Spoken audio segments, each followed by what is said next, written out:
Santo, santo é o teu nome, ó Deus. Nós te louvamos, te engrandecemos, Senhor. E te convidamos, Senhor, para nessa noite se fazer presente nessa casa, Deus. Ó Pai, que a nossa mente, o nosso coração possa estar limpos, Senhor, diante da tua presença. Que a preocupação do dia a dia venha estar lá fora, que nós possamos deixar, Senhor, que nós possamos estar prontos, Senhor Deus, a te adorar. E que tu venhas, Senhor Deus, ouvir, Senhor, aceitar, Deus, a nossa adoração, Deus, nessa noite, Pai. Tu sabes que nós somos pecadores, tu sabes que nós somos falhos, Pai. Mas nós precisamos da tua presença nas nossas vidas, Pai. Vem se fazer presente nesta noite, Pai. E que nós possamos, Senhor, verdadeiramente ouvir a tua voz, Deus. É no nome de Jesus que eu te oro e te agradeço. Amém. Louvado seja o nome do Senhor. Grupo de louvor aqui.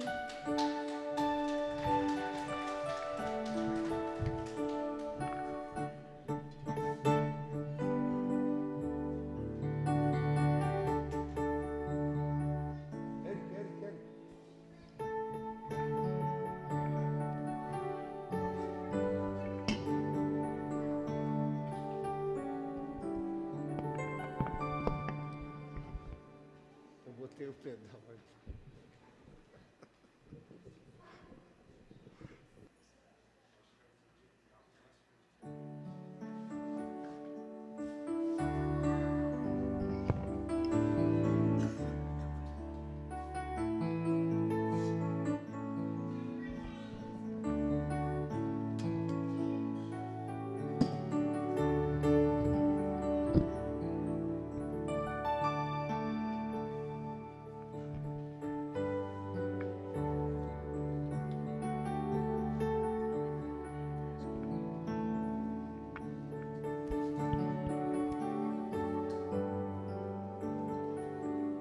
Essa música que nós vamos cantar, ela é uma música muito bonita, nós gostamos muito, mas ela tem um peso, né, nas nossas vidas, uma responsabilidade muito grande, né? Ela fala justamente do oleiro, né, que é Deus, né? E nós somos o barro. E às vezes a gente não entende muito bem como é que isso funciona, né? Porque às vezes a gente quer fazer a inversão, nós não queremos ser o barro, às vezes nós queremos ser o oleiro, né? E quando nós queremos ser o oleiro, a gente quer tomar as nossas próprias decisões, né? A gente não quer obedecer. A gente quer fazer aquilo que realmente nós queremos, aquilo que é do nosso agrado, né? E quando nós não escutamos, quando nós deixamos de obedecer, né? Quando a gente usa realmente a força do nosso braço, né? Tudo desmorona na nossa vida, né? E um oleiro, quando ele trabalha, ele pega aquele barro que é sujo, né? Ele tem o maior cuidado de limpar aquele barro, né? E ele coloca na mesa de madeira que se movimenta o tempo todo. E aquela mesa que se movimenta, aquela mesa de madeira que roda, é justamente a nossa vida, né? Os anos que a gente passa, as alegrias que a gente tem, as tristezas, as vitórias, né? As frustrações, né, que nós temos na nossa vida, né? Aquela mesa, ela fica rodando, né? E o oleiro é Deus, né? E o barro somos nós.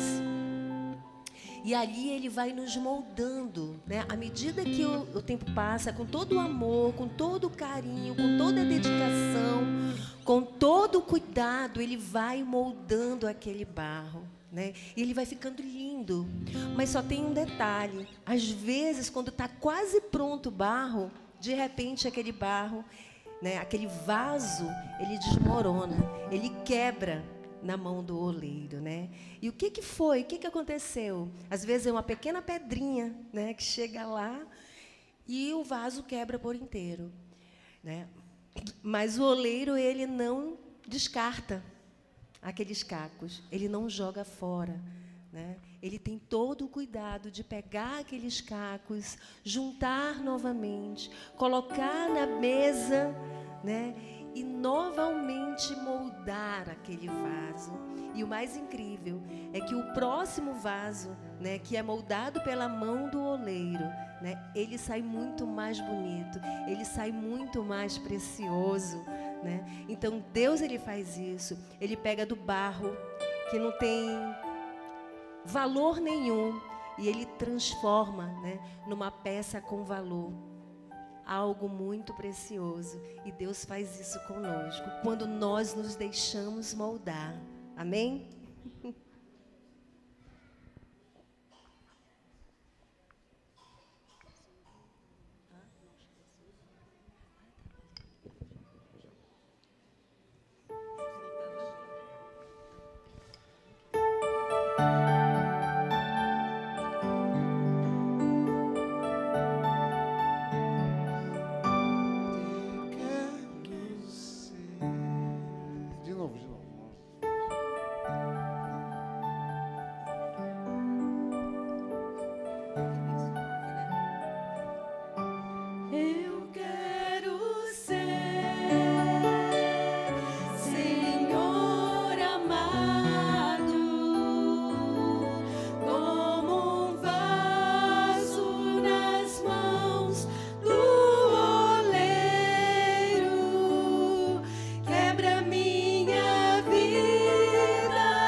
Louvado seja o nome do Senhor.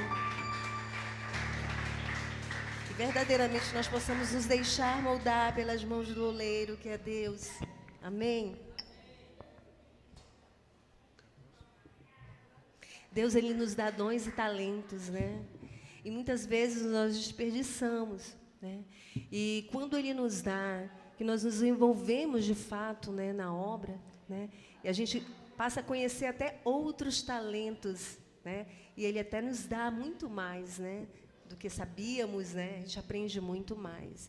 E essa semana a gente Semana passada nós aprendemos que Deus, Ele nos ama igualmente quando se trata da salvação da humanidade. Ele nos ama dessa forma.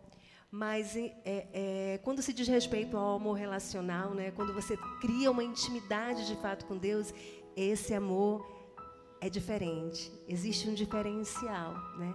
A gente deixa de ser servo, somente servo. A gente passa, de fato, a ser amigo de Deus. Amém?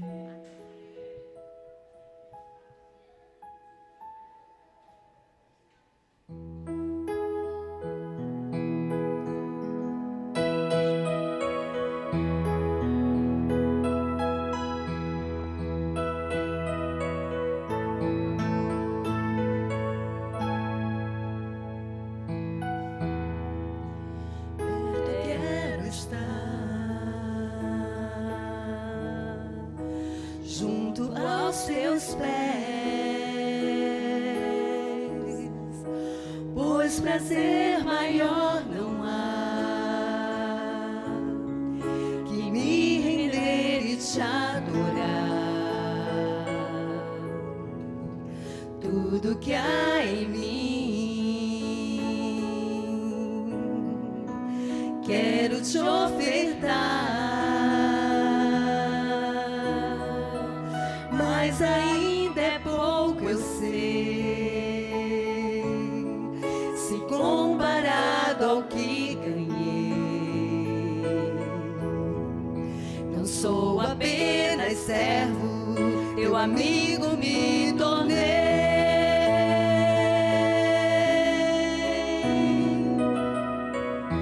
Te louvarei.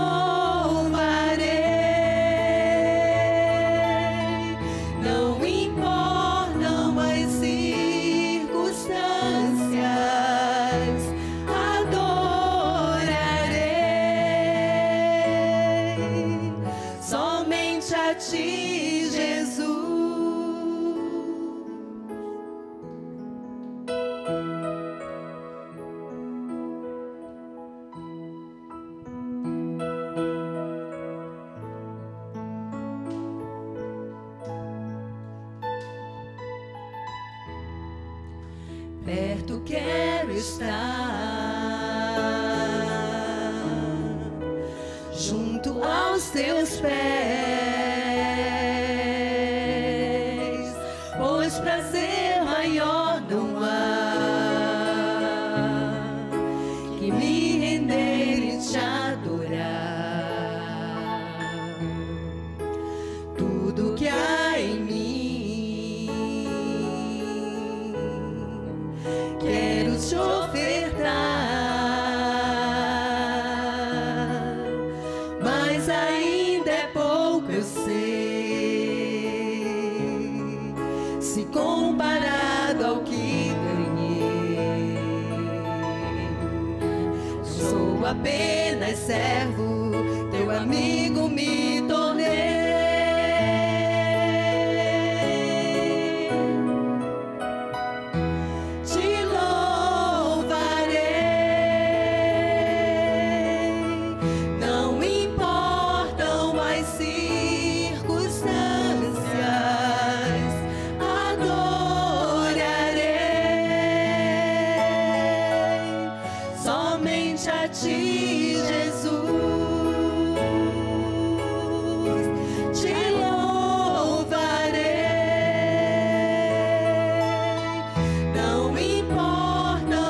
Circunstâncias, adorarei.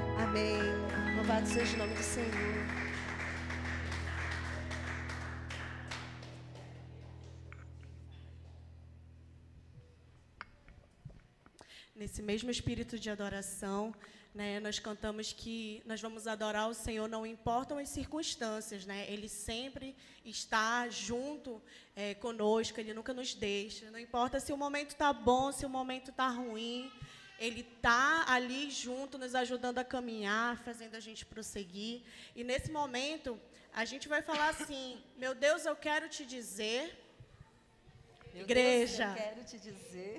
mais uma vez, meu Deus, eu quero te dizer.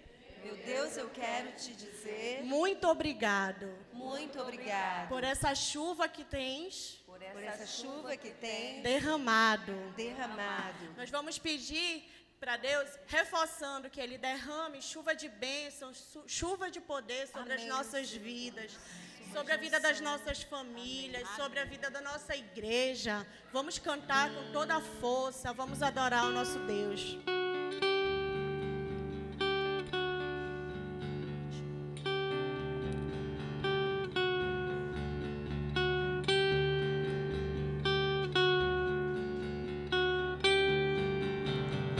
Chove, chove, chuva, chuva de poder. Chove aqui na minha vida, chove, eu quero ver. Chuva de bênção, chuva de unção. Chove na minha vida, chove na vida do meu irmão.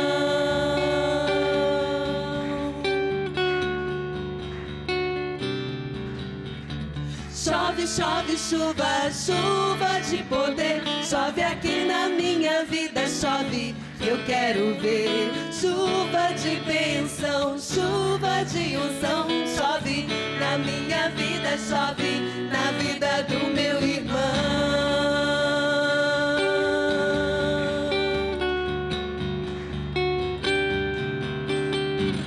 Meu Deus, eu quero te dizer muito obrigado. Meu Deus, eu quero te dizer muito obrigado por essa chuva que tens derramado. As tuas águas têm me purificado, têm me purificado. Por tua graça eu sou santificado. Não pare de derramar tua chuva sobre mim. Com tuas águas vem regar minha vida, meu jardim. Chove, chove, chuva, chuva de poder. Chove aqui na minha vida, chove que eu quero ver. Chuva de bênção, chuva de unção. Chove na minha vida, chove na vida do meu irmão.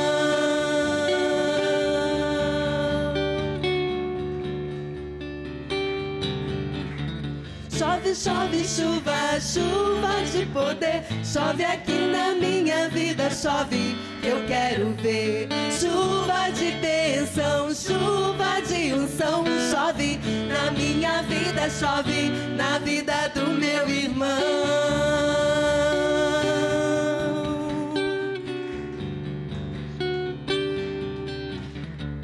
Meu Deus, eu quero te dizer muito obrigado por essa chuva que tens derramado. As tuas águas têm me purificado.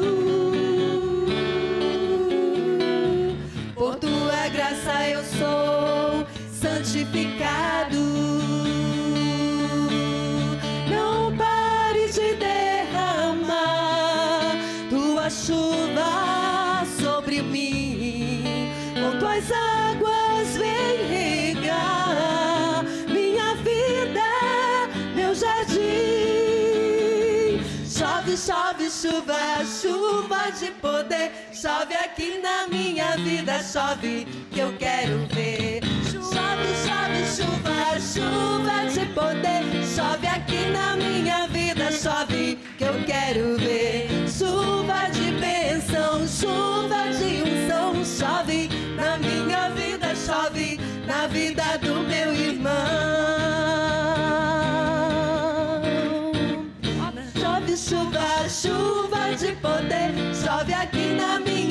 vida chove, que eu quero ver. Chuva de bênção, chuva de unção, chove na minha vida, chove na vida do meu irmão.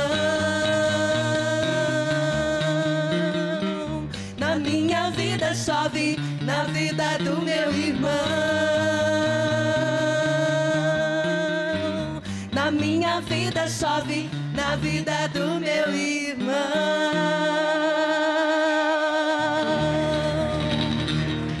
Amém. Louvado seja o nome do Senhor. Toda honra, toda glória seja dada a Ele.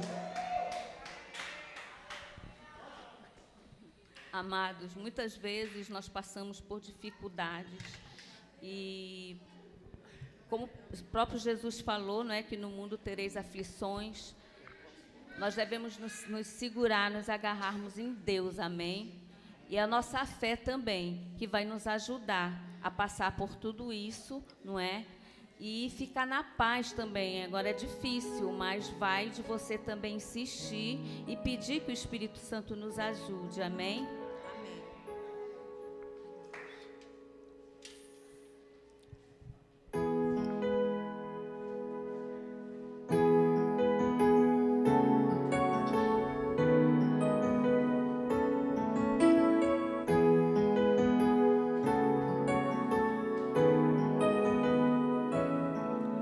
Cada vez que a minha fé é provada, tu me dás a chance de crescer um pouco mais. As montanhas e vales, desertos e mares que atravessam me levam pra perto de ti. Minhas provações não são maiores que o meu Deus e não vão me impedir de caminhar. Se diante de mim não se abrir o mar, Deus vai me fazer andar por sobre as águas, rompendo em fé. Minha vida se revestirá do teu poder, rompendo em fé.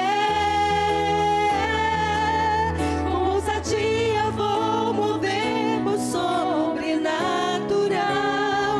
Vou lutar e vencer, vou plantar e colher. A cada dia vou viver, rompendo em fé.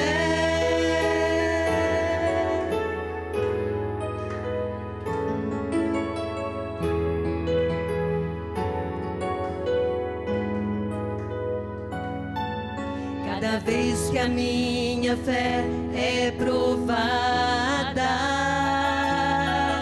tu me dás a chance de crescer um pouco mais. As montanhas e vales, desertos e mares que atravesso me levam pra perto de ti. Minhas provações não são maiores que o meu Deus e não vão me impedir de caminhar. Se diante de mim não se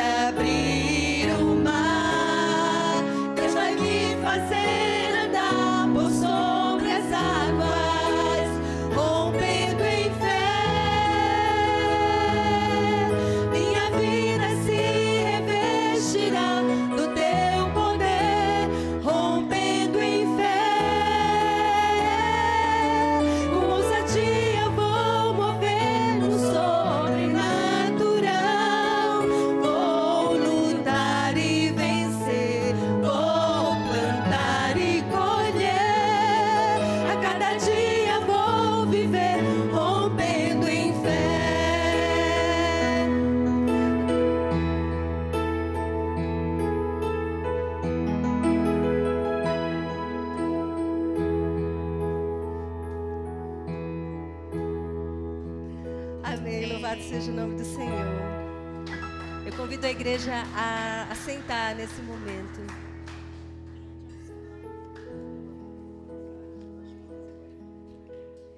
Nesse momento você vai ter a oportunidade de abraçar 8 pessoas. Amém? Você passou uma semana sem ver praticamente e você pode abraçá-la, né? E desejar uma semana de bênção e de vitória. Amém?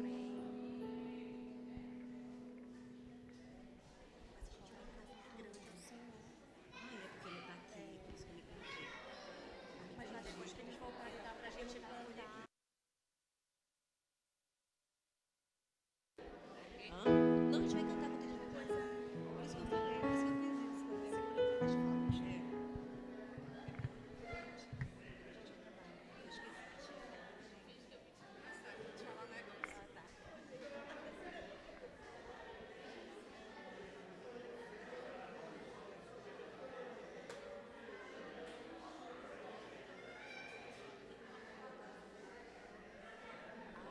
Mas aí vai ter um horário, eu não sei. Muita coisa pra me lembrar. É melhor que o último. Tá, melhor. É melhor que senão eu vou esquecer.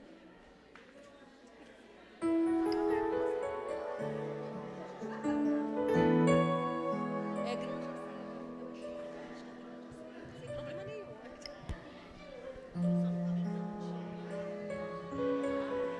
É lá. Não, garantido. É a mesma coisa que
contra o inimigo.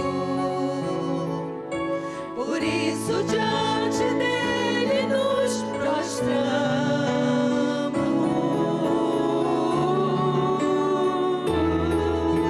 Queremos o teu nome engrandecer e agradecer-te por tua obra em nossas vidas. Confiamos em teu infinito amor, pois só tu és o Deus eterno sobre toda a terra e céu.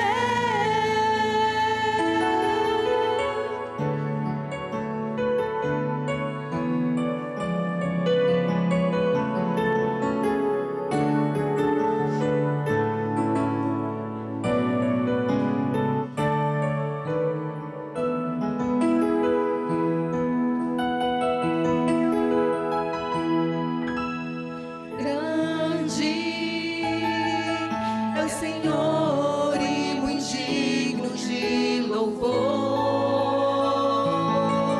Na cidade do nosso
pouquinho mais de paciência. Eu vou convidar novamente a igreja a se colocar de pé, porque nós vamos fazer uma leitura que está no livro de Salmos 140, que vai ser projetado aqui, de 1 a 5. Salmos 140, de 1 a 5.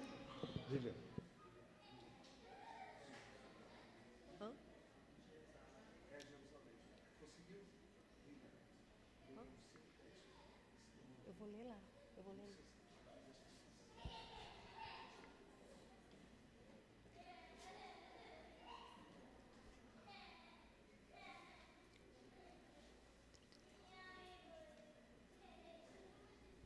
Vamos lá? E nesse momento eu peço que os homens comecem a essa leitura. Amém?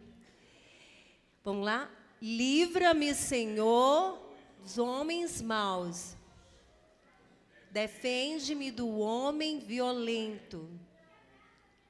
As mulheres, daqueles cujo coração está voltado para o mal, que fazem da guerra a sua casa todo dia, que tem a língua,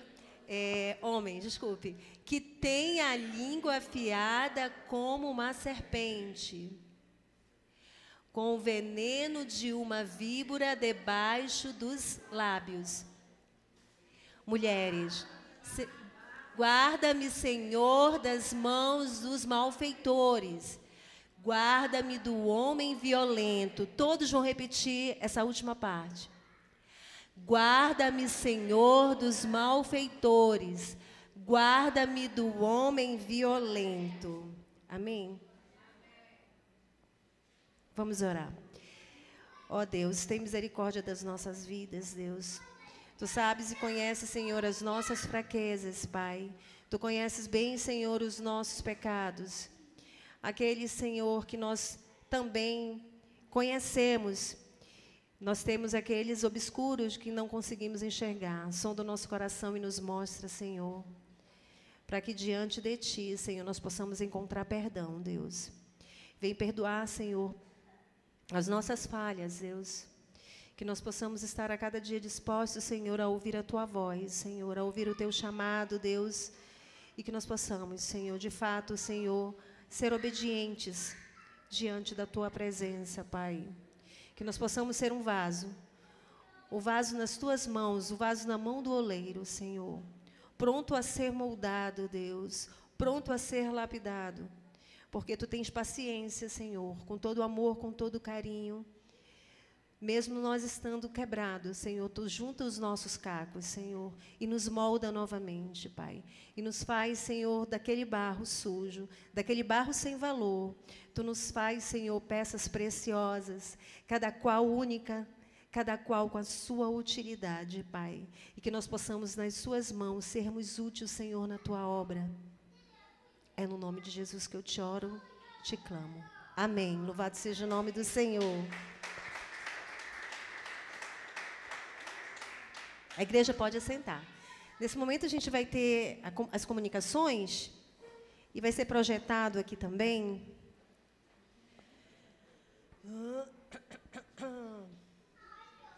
Todas as terças, agora, nós vamos ter culto no lar.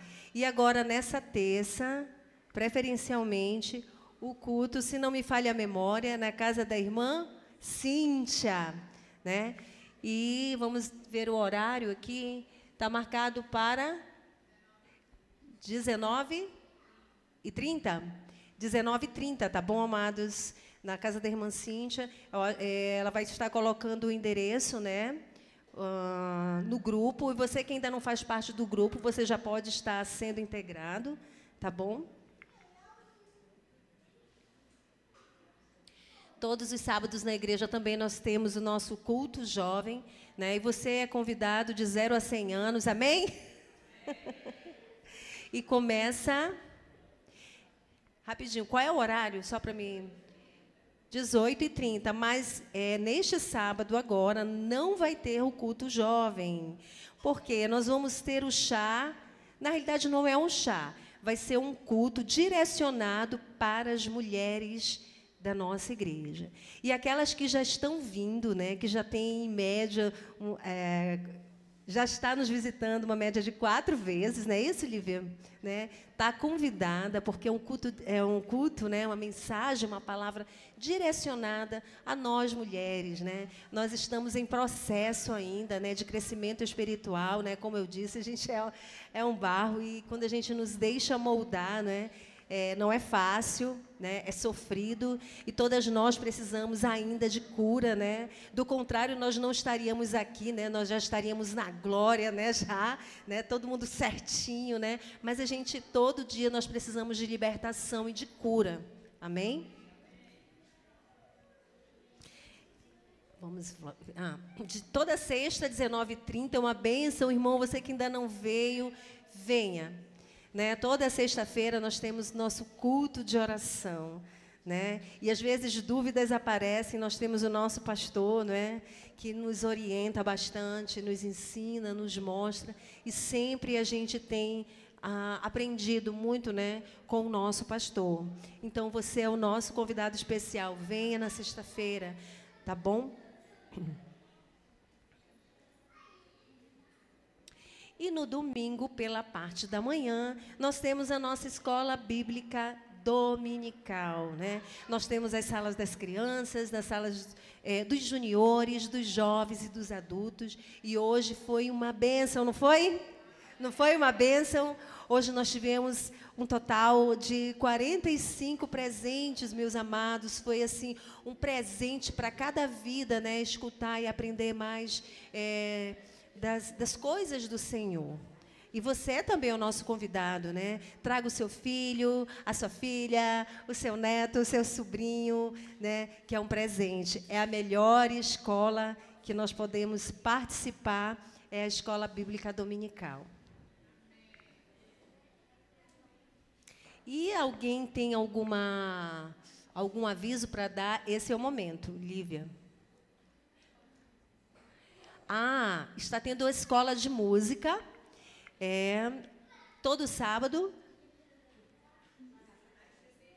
16h30. Né? Quem são os professores? Irmão Eric? Somente irmão Eric? Tá bom. Então, quem quiser aprender a tocar um violão, guitarra, teclado, bateria... É isso, irmão Eric? Cadê? Só teclado... Teclado e violão. É a oportunidade que o seu filho tem de aprender aqui na igreja. Amém?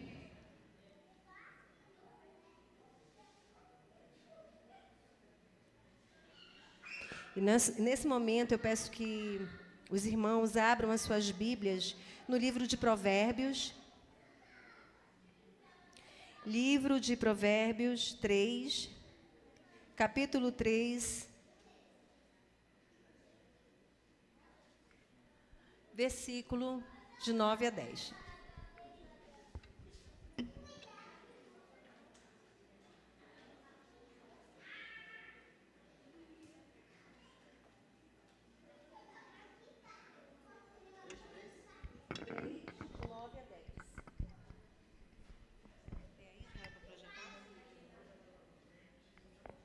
Amém?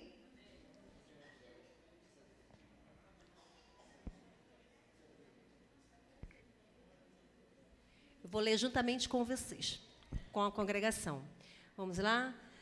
Honre o Senhor com todos os seus recursos e com os primeiros frutos de todas as suas plantações. Os seus celeiros ficarão plenamente cheios e os seus barris transbordando de vinho. Amém? Vamos orar? Santo, santo é o teu nome, Senhor, nós te louvamos, continuando na tua presença, Pai. Nós queremos te adorar agora, nesse momento, com a devolução, Pai, de parte daquilo que tu nos entrega todo mês, Senhor. Todo mês, Senhor, tu supre, Senhor, as nossas necessidades. E em forma de gratidão, nós vamos fazer, Senhor, essa devolução, Pai. e que tu possas, Senhor, estar aceitando. Aqueles, Deus, que ainda não teve essa oportunidade, Senhor, que é uma bênção, Senhor, é uma bênção, Deus, te devolver, Senhor, prova do nosso amor para contigo, prova do reconhecimento, Senhor, do teu amor para conosco, Deus, que tu possas dar essa possibilidade, abrir, Senhor, portas, Senhor, de emprego, Senhor Deus, que os teus servos possam ter a oportunidade de escolher, Senhor Deus, e que possam ser abençoados, Senhor, por ti, Deus. Venha estar com cada vida aqui presente, com aqueles que estarão ofertando, Deus, que tu possas derramar bênçãos sem medidas, Senhor Deus. E cuidando, Senhor, de todos aqueles, Senhor, que estarão dando, e aqueles, Senhor, que não poderão estar dando nesta noite, Senhor Deus, que tu possas estar providenciando bênçãos em suas mãos, Deus. Toma conta, Senhor, da Igreja Batista do Parque 10, que cada moeda, cada centavo, Senhor, aqui depositado, Senhor, possa ser multiplicado, Senhor, pelas tuas mãos. É no nome de Jesus que eu te oro, é no nome de Jesus que eu te agradeço. Amém. Louvado seja o nome do Senhor.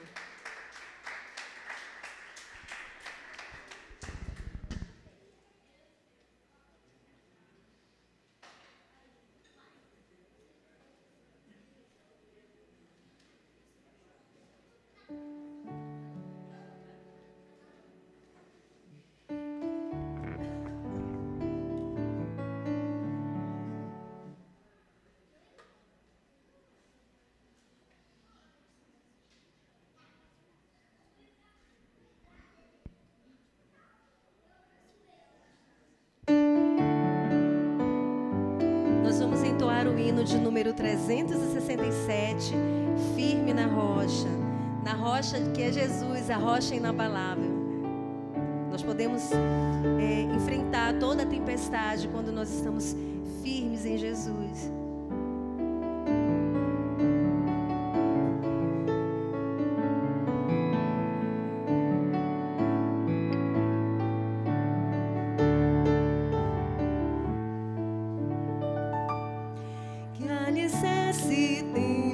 Construir uma casa firme para resistir grande tempestade que há de chegar e a instável casa há de derrubar.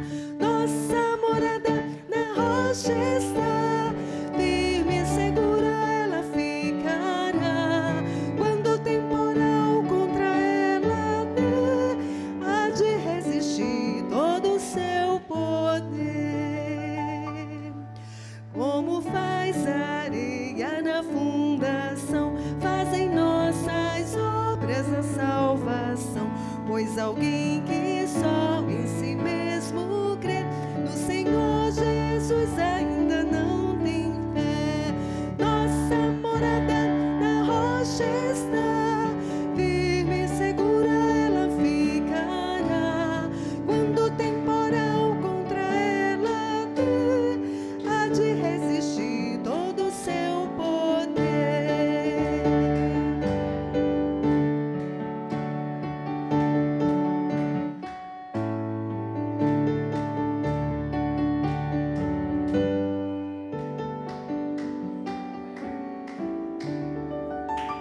Os cristãos, porém, que deverão crer, pelas obras mostram a fé que tem, sua fé firmada no Salvador, na maior procela e luz sem temor. Nossa morada na rocha está, firme e segura ela ficará. Quando o temporal contra ela der, há de resistir todo o seu poder. Amém. Louvado seja o nome do Senhor.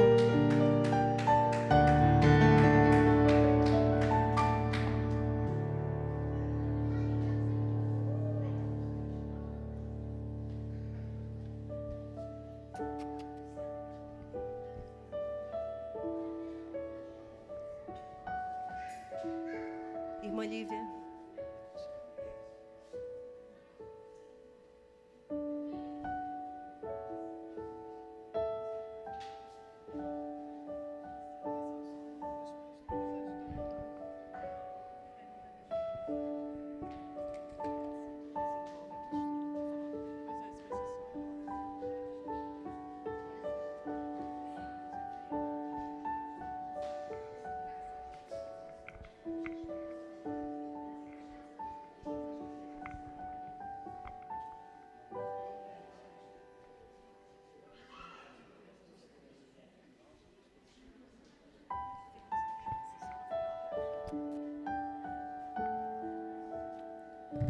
agora chegou o momento da gente elevar a Deus aquelas pessoas que estão precisando de uma oração, aquelas pessoas que estão enfermas, aquelas pessoas que precisam derramar algo no altar do Senhor. Você pode vir à frente, bem como as crianças também que receberão a oração. E você pode se achegar que a gente vai fazer a oração.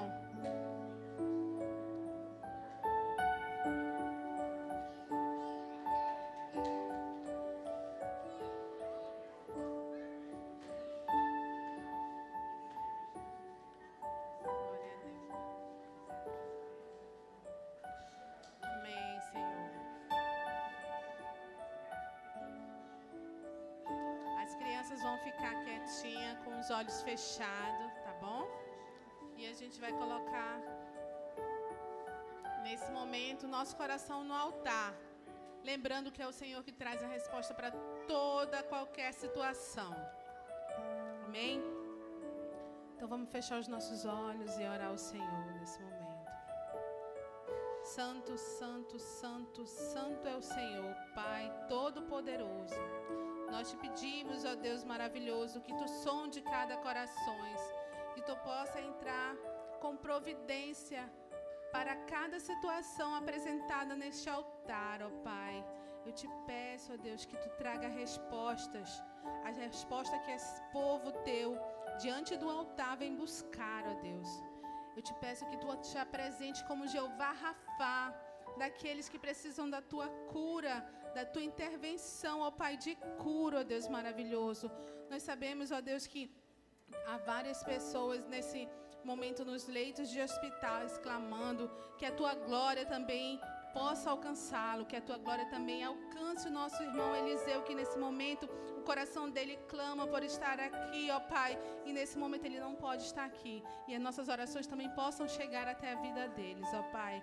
Em nome de Jesus, abençoa o teu povo, ó Pai, e que nessa semana ainda eles possam sentir a tua glória manifestada, ó Deus, pela fé, ó Deus, que nesse momento vai sendo restaurada daqueles que ainda não estão firmes, ó Deus. Te peço a oração por essas crianças, ó Deus, que irão receber também a porção, ó Deus, da tua palavra, do teu ensinamento e de tudo aquilo que tu preparou para eles, ó Deus. Abençoa também a irmã Beide, que trará a mensagem para essas crianças, que ela possa, ó Deus maravilhoso, ser um instrumento teu nessa ministração, ó Pai. Nós te rogamos todas essas coisas por cada um dos pedidos aqui depositados no teu altar, em nome santo e poderoso do Senhor Jesus. Amém, amém, amém. Receba a sua bênção, meu Senhor.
Graça e paz, irmãos. Esse é o momento em que nós iremos meditar na palavra do Senhor, ouvir aquilo que o Senhor tem reservado para os nossos corações. Nessa noite, gostaria que você abrisse a sua Bíblia no Evangelho de João, no capítulo 11. Evangelho de João, capítulo 11. E o título da nossa mensagem é: o que você vai precisar agora para 2024? Do que é que você vai precisar?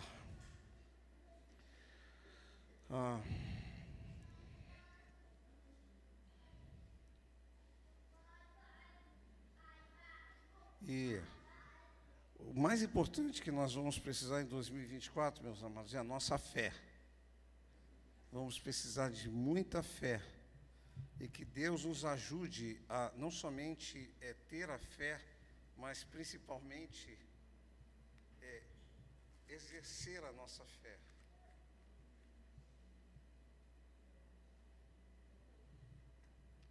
Que nós possamos exercer a nossa fé, porque é a única forma pela qual nós iremos vencer.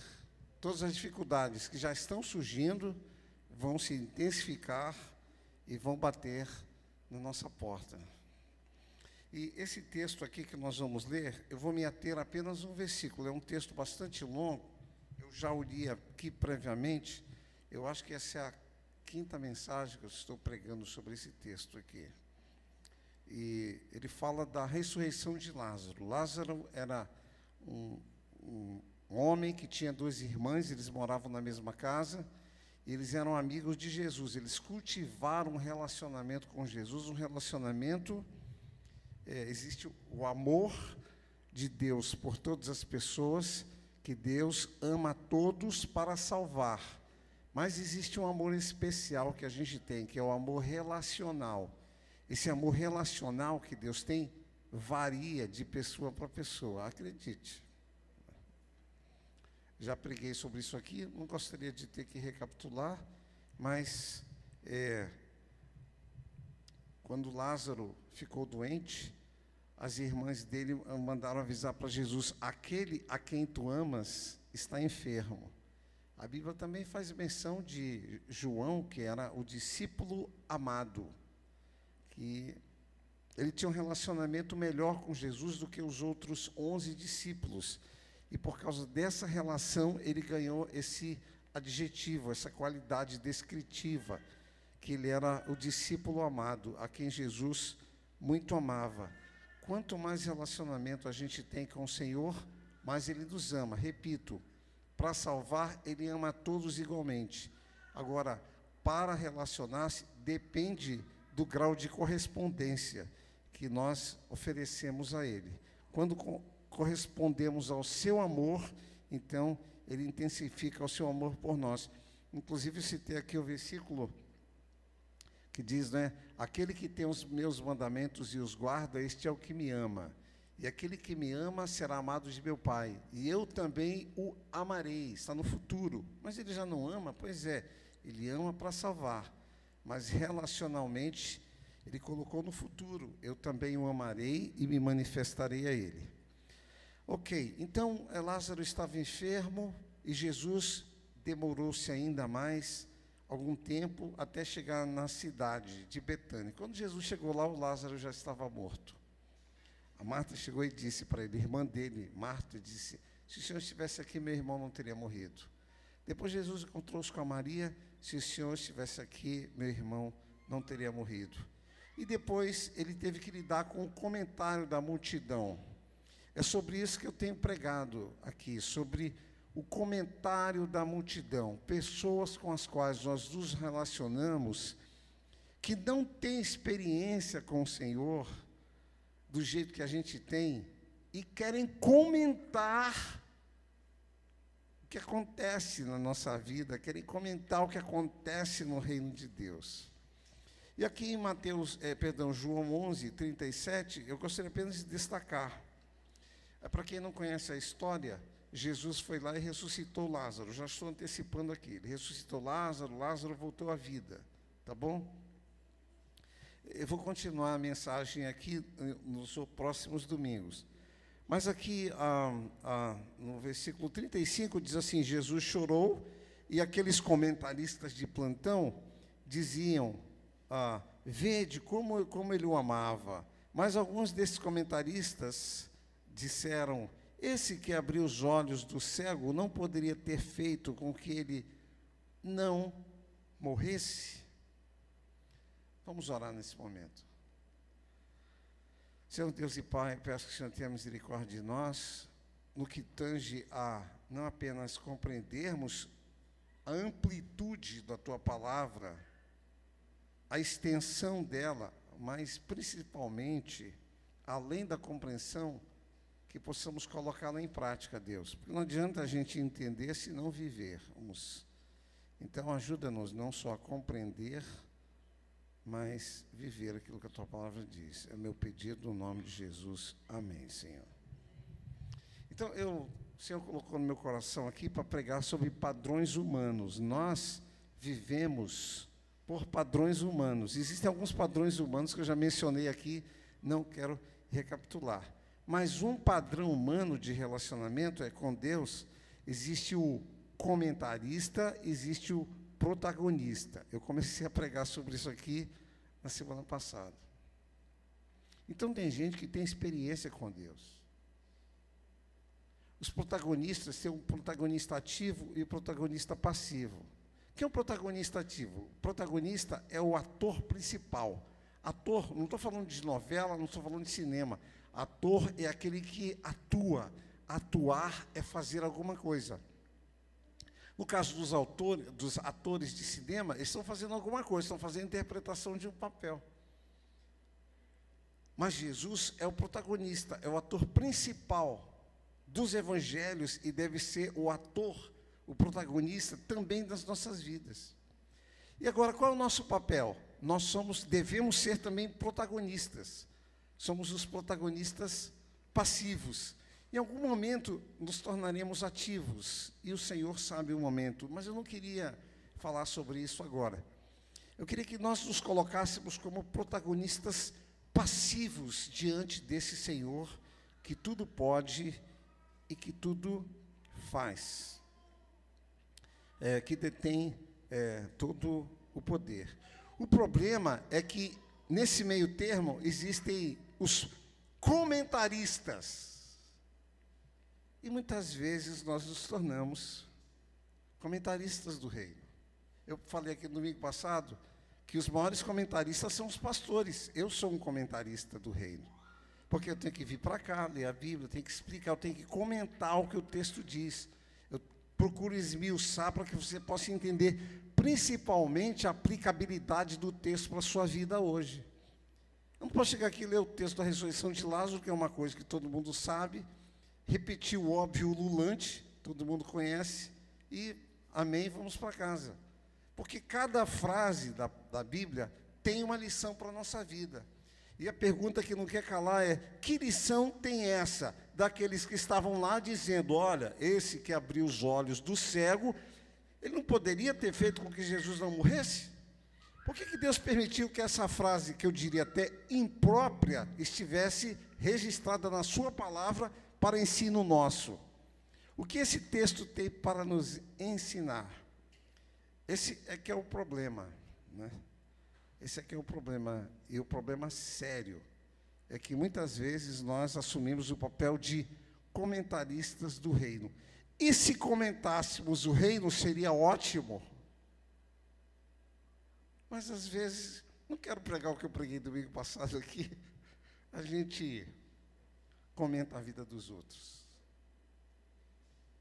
Aí já estamos errados.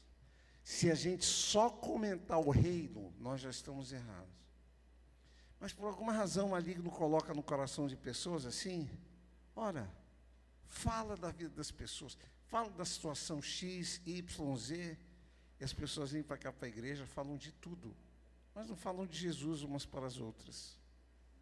Acham até chato quando a mensagem está demorando muito, porque eu quero ir lá para fora comer, bater papo, rir, contar piada. Isso acontece. Então, como é que está o nosso coração? Você não é chamado para ser comentarista do reino. Esses comentaristas daqui não experimentaram o poder de Deus na vida deles. Jesus não fez nada por eles. Mas para os protagonistas passivos, eu posso citar pelo menos 3. A Marta, a Maria e o Lázaro. Jesus fez alguma coisa. Então mude o canal da sua vida, do seu comportamento, da sua atitude. Eu não quero comentar o que não é para eu comentar. Eu não quero nem ser um comentarista do reino. Eu quero ser alguém que se torna um protagonista em cuja vida Jesus vai fazer alguma coisa.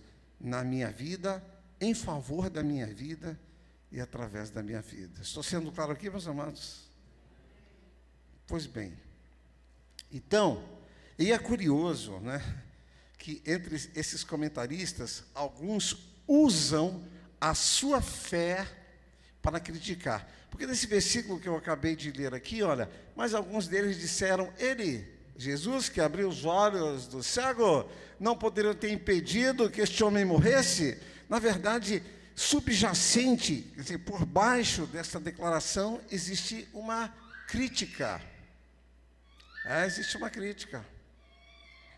Ele é o Filho de Deus, Todo-Poderoso, e eles acreditavam.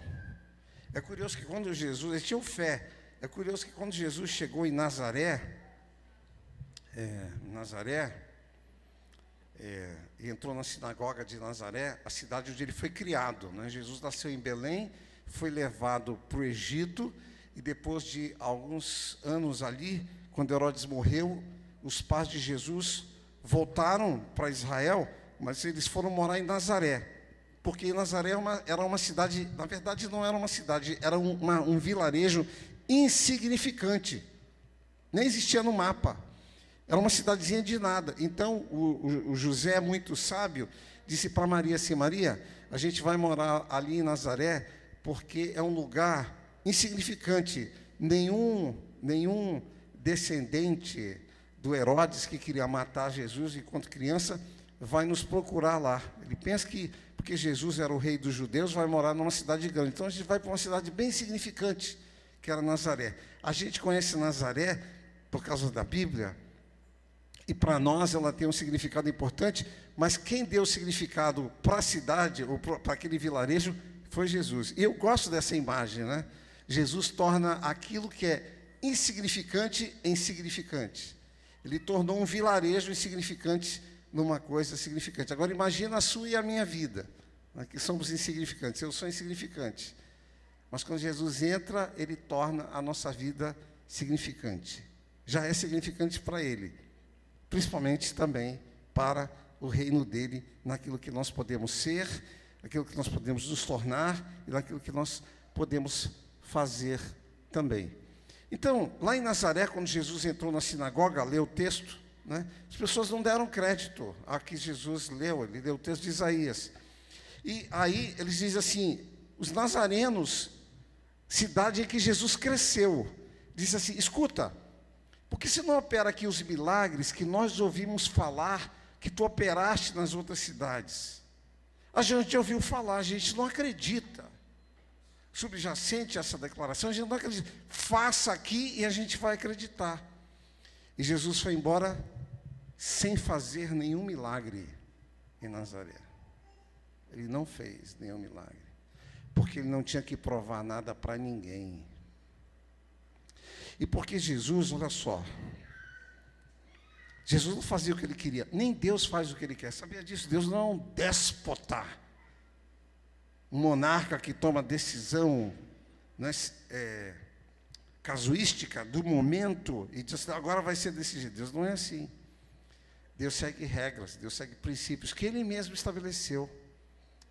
E Jesus vivia por um princípio. Você quer milagre? Você tem que crer para ver. Os nazarenos pediram para ver, para crer. Jesus disse, estou fora. Não faço isso. Você quer um milagre, você tem que crer primeiro. Aí você vai ver o milagre. Isso aconteceu lá em Nazaré. Agora Jesus está onde? Ele está em Betânia. E lá em Betânia eles criam. Olha só, mas alguns disseram, eis que abriu os olhos do cego. A gente já sabe que ele fez isso. Então a gente tem fé nesse Jesus.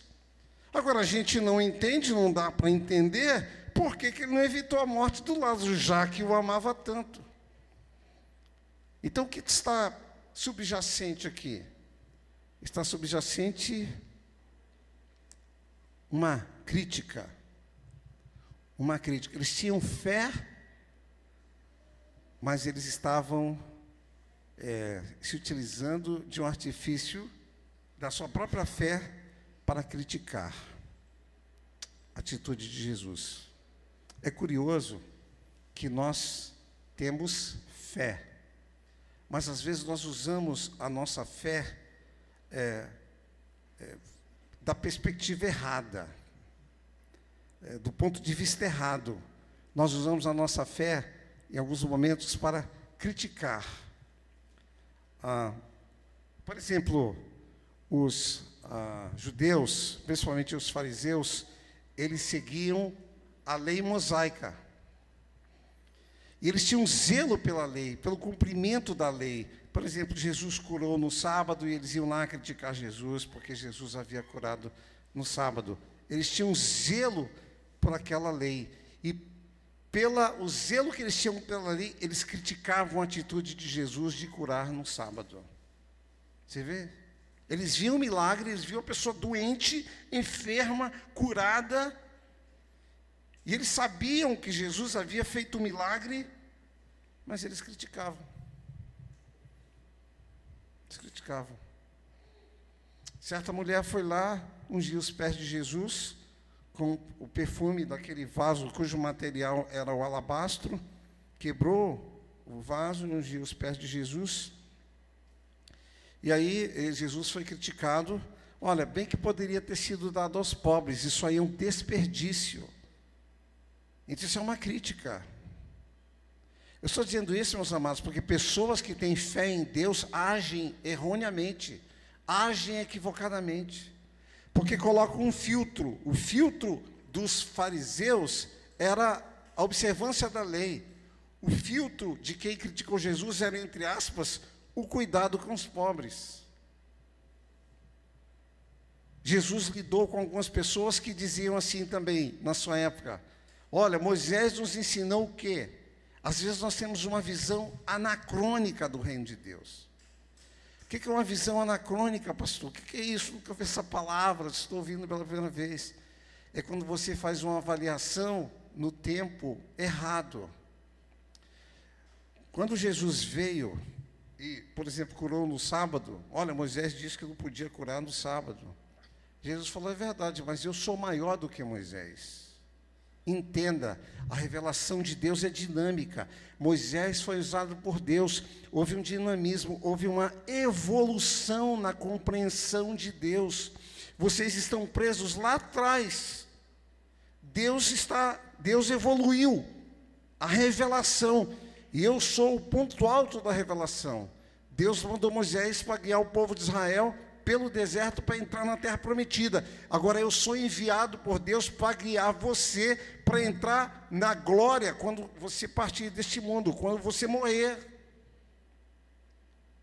Mas eles avaliavam o que Jesus fazia e ensinava anacronicamente. É avaliar coisa pela mentalidade do tempo errado.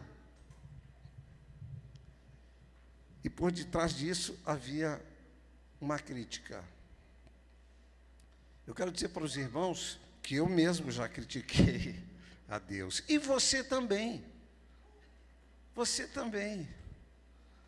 Só que eu critico a Deus em relação à minha vida. Uma das perguntas que eu faço é: o que eu estou fazendo aqui, Senhor? Eu me lembro que eu era pastor de uma igreja, eu disse assim: Senhor, eu acho que o Senhor mandou a pessoa errada. Eu não sou a pessoa errada. Eu não sou a pessoa certa para estar aqui. Gente que mandou outra pessoa. Não era eu. Aí Deus mandou 3 pessoas falarem para mim assim: olha, o senhor é a pessoa certa para vir para cá. Aí depois passou um tempo, outro chegou e disse assim: o senhor é a pessoa certa para vir para cá. Passou mais um tempo, alguém chegou: o senhor é a pessoa certa para vir para cá. Mas a gente, olha, eu não sei por que Deus está abençoando fulano e não me abençoa. Isso é uma crítica. Eu não sei porque Deus fez o milagre na vida do outro lá e não faz na minha. É claro que existem vários fatores, não depende de Deus, depende da sua atitude. Qual é o tipo de relacionamento que você tem com Deus? Já falei aqui, vou repetir: no dia que Lázaro morreu, várias pessoas morreram, só ele ressuscitou. Só ele foi ressuscitado, ninguém mais foi. Ele tinha um relacionamento que ele cultivava o amor para com a pessoa de Jesus. E os outros não. Essa é uma das razões pelas quais Jesus operou aquele milagre. Por isso que você precisa definir, eu falei na mensagem passada, qual é o seu papel. Vai ser comentarista ou vai ser um protagonista passivo? O pior é quando o servo de Deus, a serva de Deus, decide ser um comentarista, uma comentarista ativa ainda. Aí complicou. Porque vai murmurar, vai reclamar, vai dizer, não é desse jeito. E sabe o que Deus faz? O que Jesus faz? Ele ignora. Ele ignora. Jesus fazia com os fariseus que se levantavam para criticá-lo. Ele ignorava. O Judas levantou, olha, esse dinheiro aí poderia ter sido dado aos pobres. E você, mas era o Judas, que era o traidor. Se você ler a Bíblia atentamente, você vai perceber que os demais discípulos concordaram. É verdade, é verdade. Sabe? Mas Jesus simplesmente ignorou. Quando você fecha a sua mente, você fecha o seu coração, ele vai ignorar você. Ele não quer ignorar. Mantenha o canal do seu coração aberto para ouvir a voz do Senhor. Aí ele vai operar na sua vida. Agora, se você mantiver o canal fechado ou obstruído, o que é o canal obstruído? Ele está aberto, mas existe algo que impede da palavra penetrar. Não é palavra penetrar para causar compreensão. A gente pensa assim, não, a palavra vai penetrar para eu compreender. Não é compreender, é viver o que você compreende. É viver o que a gente compreende da palavra. É isso que pesa para Deus. Então tem gente que usa a sua fé pelo filtro do cuidado com os pobres, falando exemplos bíblicos, né? Do zelo pela lei, tem essa visão anacrônica, no tempo errado, né? E as pessoas hoje em dia, é muito comum, se disseminou essa ideia, né, não, mas a gente tem que ter um pensamento crítico sobre as coisas. Está errado isso. Você não tem que ter pensamento crítico de nada. Crítico não faz nada. Crítico não faz nada. O camarada vai lá e escreve um livro. Aí existe um especialista em crítica literária. Chama o especialista de crítica literária e diz assim, qual foi o livro que você escolheu, que foi um best-seller, ou que foi reconhecido como obra-prima? Não tem. O camarada, além de escrever um livro, ele compõe uma música, por exemplo. Aí levanta o crítico que nunca compôs nada. Aí vai avaliar e vai criticar. Existem os críticos da gastronomia. Aí o cara vai no restaurante, vai comer, e ele vai escrever uma crítica sobre o restaurante, sobre a comida, sobre tudo. Pega um crítico desse e põe lá na cozinha e diz assim, agora eu quero que você cozinhe aquele prato lá. Ele não vai saber fazer. Não sabe fazer.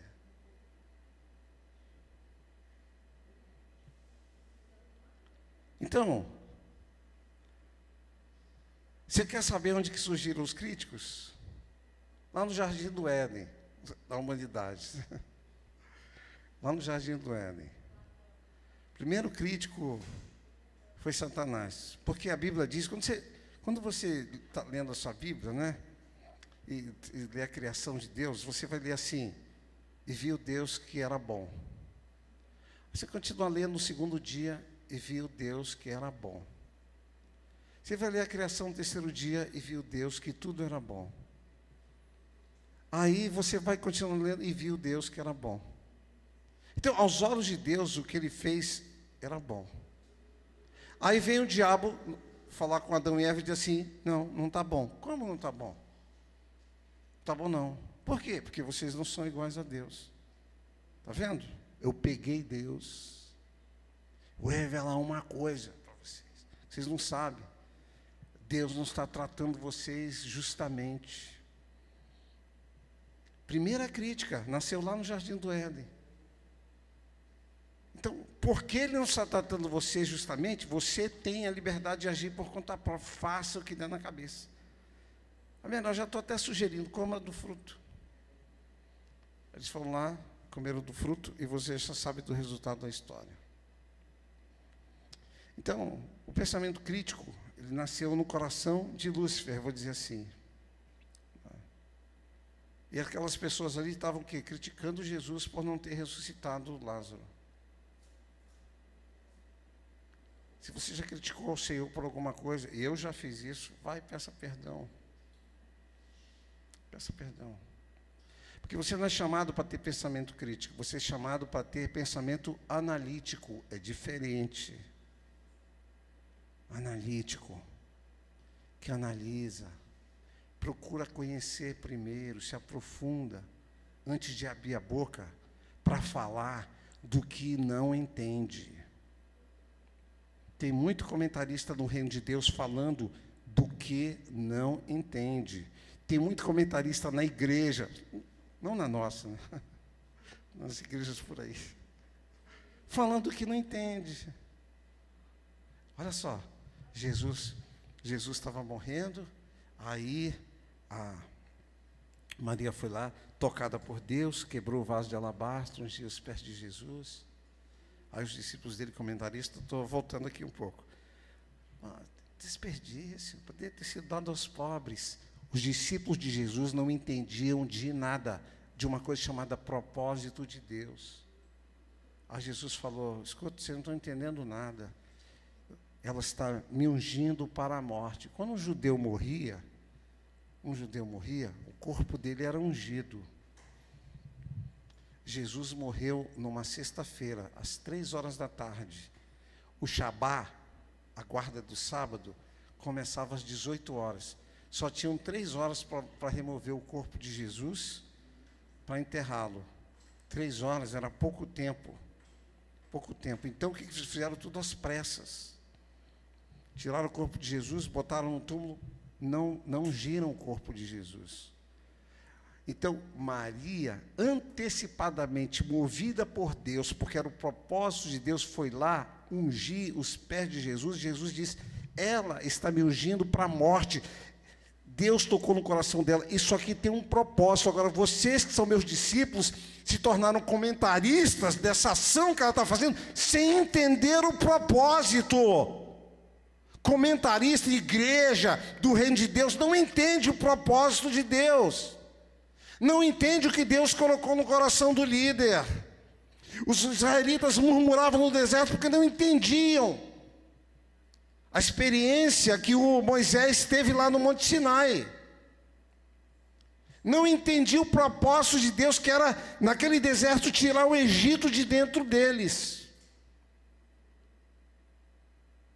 E a grande maioria morreu, sem conhecer o propósito. Estou sendo claro aqui, meus amados. Não comente o que você não entende. Para ficar isso bem claro. O filho pródigo saiu de casa e ele volta. E Deus, o Pai que representa Deus, o recebe de braços abertos. Por que Deus recebeu de braços abertos? O irmão dele chegou do campo e disse assim, não, ele merecia um castigo. O senhor está dando uma festa para ele. Ele merecia que o senhor aplicasse a lei nele. É isso que ele merecia. Por que o pai perdoa o filho pródigo? Por quê? Porque o filho pródigo aplicou a lei lá atrás. O filho pródigo aplicou a lei nele mesmo. Quantos trabalhadores de meu pai têm abundância de pão, e eu aqui pereço de fome?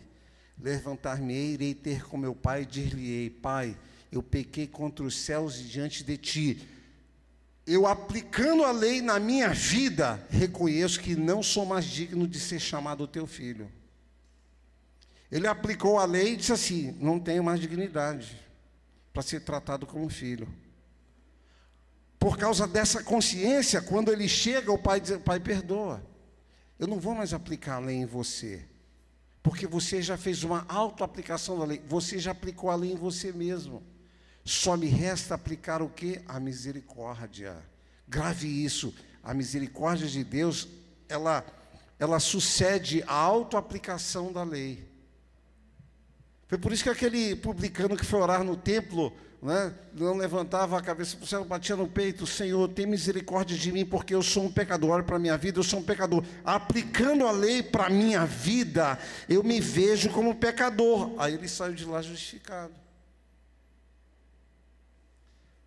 Agora, o irmão dele, olha só, que não entendia nada do que aconteceu, não sabia do que o pródigo havia determinado no seu coração, não sabia do pedido de perdão, não sabia nada do reencontro, chega em casa e fica com raiva e vai comentar o que não entende. Estou sendo claro aqui? Quantas vezes você comentou o que você não entende? Quantas vezes? E nem tudo você tem que entender. Eu não entendo. Eu não entendo nem o que eu estou fazendo aqui. Aqui, quando eu digo aqui, é como seu pastor. Acredite. Eu não entendo. Mas eu não quero saber se eu entendo ou não. Ele quer saber se eu obedeço. Grave isso. O diabo coloca no seu, no meu coração, para a gente obedecer, a gente tem que entender. E depois que entender, a gente tem que concordar. Não tem não, você não tem que entender nada, você só tem que obedecer. É simples assim. Aí a gente abre o caminho para se tornar um protagonista em cuja vida o Senhor, que é o protagonista ativo, vai fazer o milagre na nossa vida. Então você não tem que ter pensamento crítico, você tem que ter pensamento analítico, né? O filho pródigo retornando, eu não estava nem no roteiro, falar do filho pródigo aqui, não estava no roteiro da mensagem, mas o filho pródigo, quando ele estava lá, comendo a comida dos porcos, ele desenvolveu um raciocínio analítico. Poxa, os trabalhadores do meu pai estão comendo tão bem de vida, comendo, tem abundância de comida, e eu aqui preso de fome. Quem é o culpado disso? Eu. Quem é o culpado da sua vida estar do estado que está? Quem é? É Deus? Não, Deus me abandonou, Deus não me ama, Deus não está nem aí, Deus está indiferente comigo? Não. Filho pródigo desenvolveu o raciocínio analítico. Eu sou fruto das minhas escolhas erradas, das minhas decisões erradas, da minha falta de freio, das companhias erradas, de querer ser autônomo, tomar decisões por conta própria, longe do meu pai, da direção do meu pai, me trouxe para cá. Só tem um modo de corrigir isso. Analiticamente, eu tenho que voltar e reatar o relacionamento com meu pai, privado da condição de filho, pelo menos de empregado.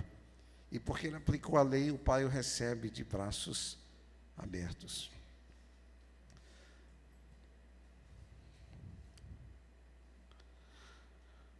Pelo padrão humano, nós somos comentaristas do reino de Deus e usamos a nossa capacidade racional de raciocinar para cobrar de Deus. A gente vive no plano racional, no plano da razão. Olha só, ele que abriu os olhos aos cegos, racionalmente falando, se estivesse aqui, poderia ter evitado a morte do Lázaro. Isso é puro raciocínio, isso é pura razão. Esse aqui é o problema. Esses comentaristas viviam no plano da razão. Você é chamado para viver num plano diferente, no plano espiritual, é o plano do propósito de Deus. Pela razão, a gente nunca vai entender o que Deus está fazendo, o que Deus está realizando. A gente não vai entender. E não é para entender mesmo. Os gregos não entenderam.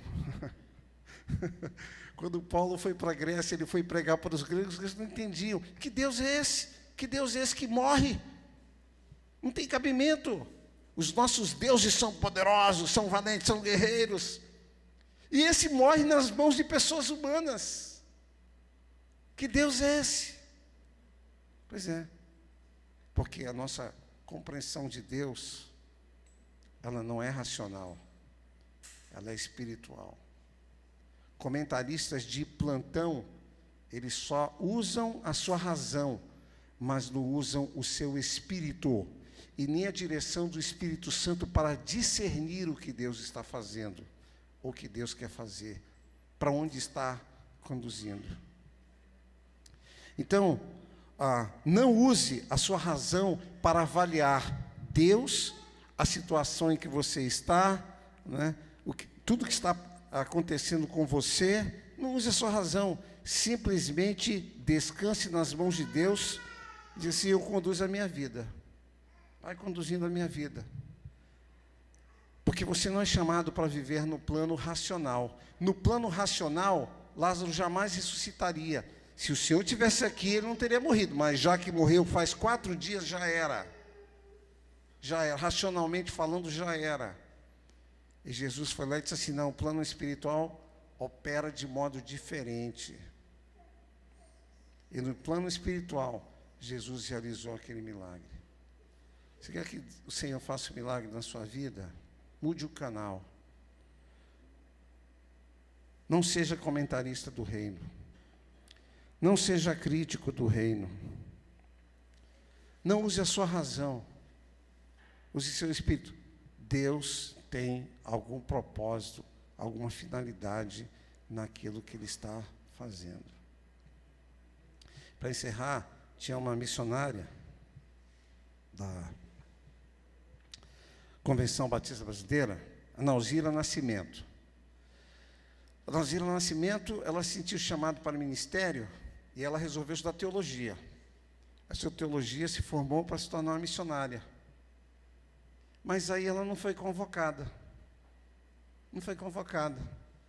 E ela ficou muitos anos esperando lá, estava inscrita na Junta de Missões Mundiais, não era convocada.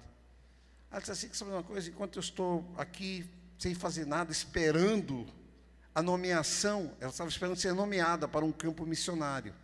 Vou fazer um curso, fazer uma faculdade, fez um curso de enfermagem. Ela se formou em enfermagem, tudo. Quando ela se formou em enfermagem, ela foi nomeada para um país lá na África.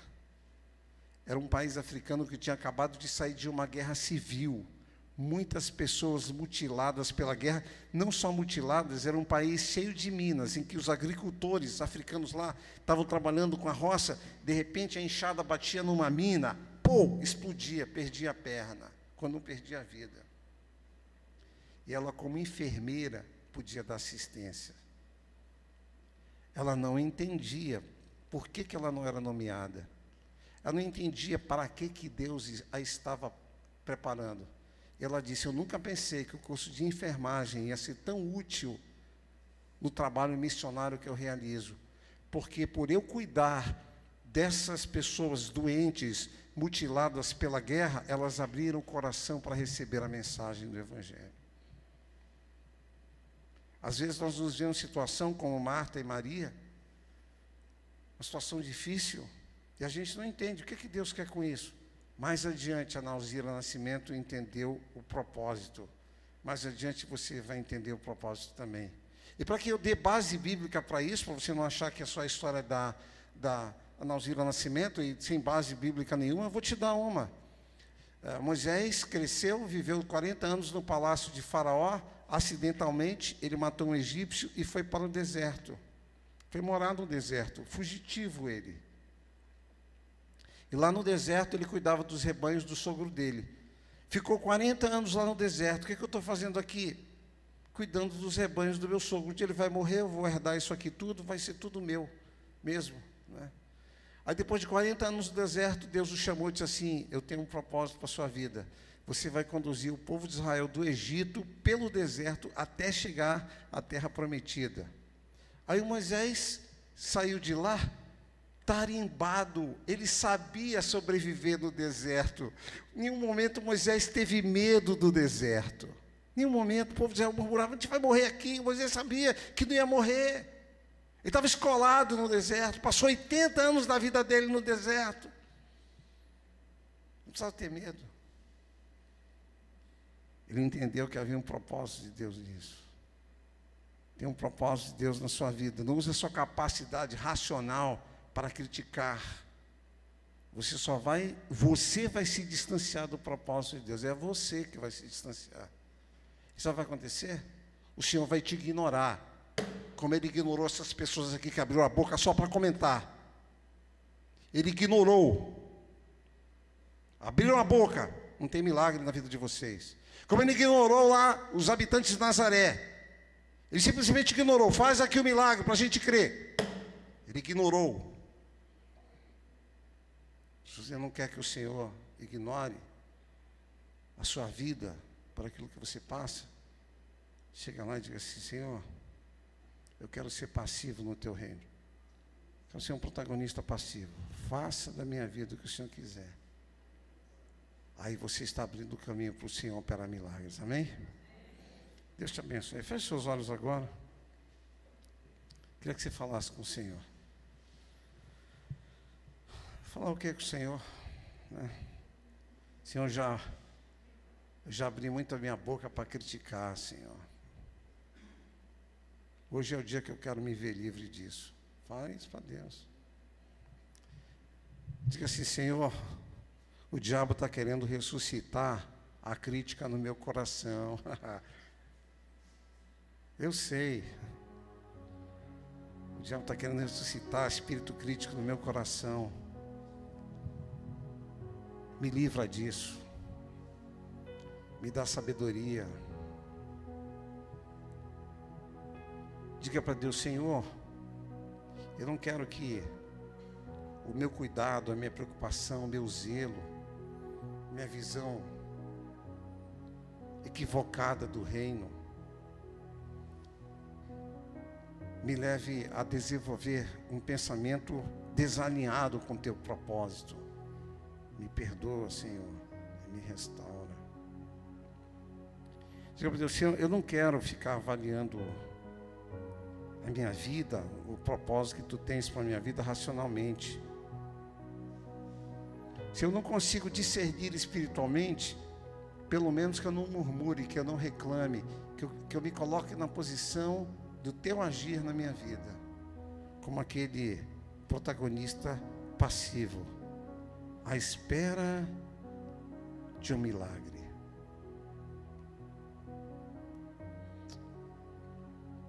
O que Lázaro estava fazendo ali, inerte, passivamente, porque ele estava morto, ele estava à espera de um milagre. O que Marta e Maria estavam fazendo ali, à espera de um milagre. Eu não sei se elas se deixaram influenciar pelas pessoas. Eu creio que não. Porque quando Jesus chegou, elas foram direto falar com o protagonista, a pessoa principal com quem eu tenho que tratar é com o Senhor. E Jesus foi lá e fez um milagre. Se você não precisa de um milagre agora na sua vida, você pode ter certeza que vai haver um momento que você vai precisar. Pode ter certeza, é uma questão de tempo. Construa um relacionamento de amor com o Senhor. Cultive uma atitude correta diante do Senhor. Deixe de ser comentarista do reino. Seja protagonista. E grandes coisas o Senhor vai fazer na sua vida, em favor da sua vida e através da sua vida. Assim seja. Amém. Pai Celestial, nós não queremos viver a nossa vida pelo padrão humano. Esses comentários, essas pessoas, o conteúdo contido nesse texto da ressurreição de Lázaro mostra muito da nossa humanidade, Senhor. Mas essa atitude, esses padrões humanos de raciocínio e de comportamento impedem até a atuação do teu milagre na nossa vida. Como impediu ali na cidade de Nazaré, que foi mencionada aqui, Senhor. E quantas vezes o Senhor deixou de realizar milagres na nossa vida por conta de atitudes erradas que nós tivemos? Perdoa-nos, Senhor. Perdoa-nos. Que a gente seja que nem aquele cego que Jesus mandou se lavar lá no tanque de Siloé. Ele poderia ter criticado, mas se eu sou cego, como é que eu vou chegar lá? Ele simplesmente obedeceu, não racionalizou. Quando Jesus deu ordem para aqueles 10 leprosos, se apresenta para o sacerdote, sim, mas a gente só pode ir depois de limpo, a gente ainda está leproso ainda. Eles não questionaram, não criticaram. E eles receberam um milagre na vida deles. Às vezes a gente fica racionalizando, criticando, se achando injustiçado. Senhor, na verdade, nós não desenvolvemos o pensamento analítico do filho pródigo. Eu estou aqui por erro meu. A culpa é minha, eu sou responsável por ter chegado nesse estado. Perdoa-me. A gente erra quando aplica a lei para a vida de todo mundo. Esquece de aplicar na nossa própria vida. E a gente perde a tua graça e a tua misericórdia, Deus. Mas hoje é a noite de restauração. E eu peço que o Senhor restaure na nossa vida a atitude correta para abrirmos o caminho para os milagres do Senhor que nós vamos precisar enquanto estivermos aqui nessa terra. Esta é a minha oração em nome de Jesus. Amém. Amém, meus queridos. Deus abençoe sua vida. Vá em paz. Deus te abençoe.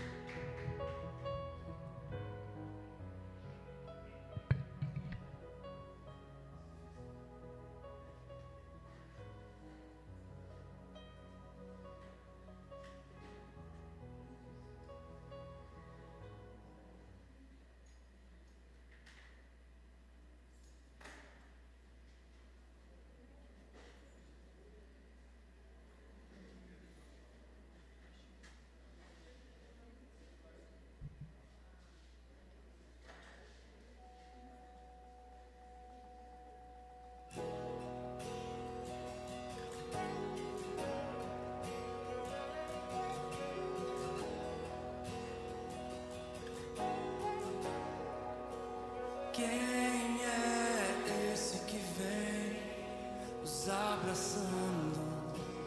Quem é esse que vem nos constrangendo com o olhar? Ele é tão sábio, ensina em amor. Ele é tão manso, cuida dos corações.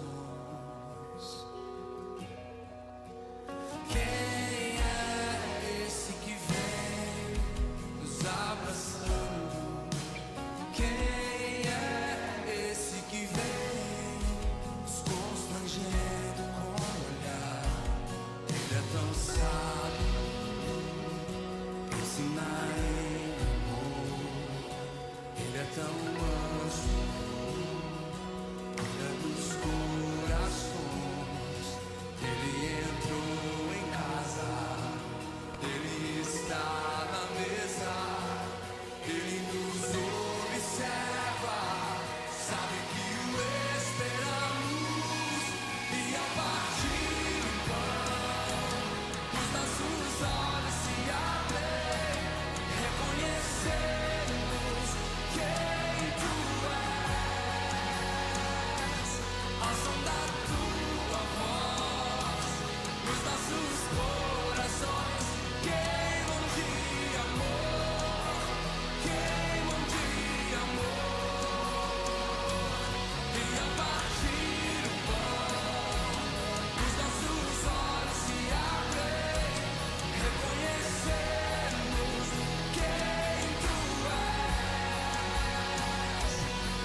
Ele entrou em casa, Ele está na mesa, Ele